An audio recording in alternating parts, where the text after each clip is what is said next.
Good morning everyone. Welcome to our topic about establishing a democratic culture.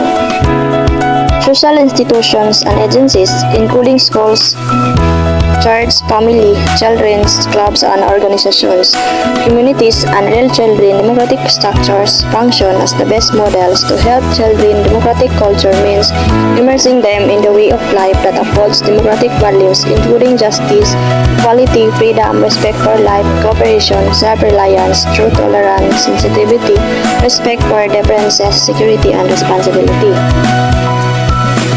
A democratic culture refers to the shared values, attitudes, and practices within a society that support and sustain democratic principles and institutions.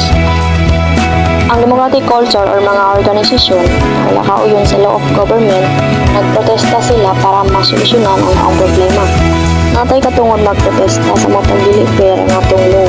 Maong na mga organisasyon like church, non-governmental na sila.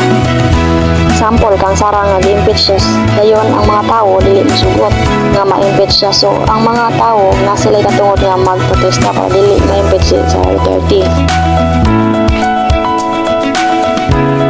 Example, basi naglibog mo unsa ang mga organisasyon ang dili connected sa government. Mao ni ang mga dili connected sa atong government. MPE, private school, private companies, charities, advocacy groups. Mao ni ang dili connected sa atong government. That's all.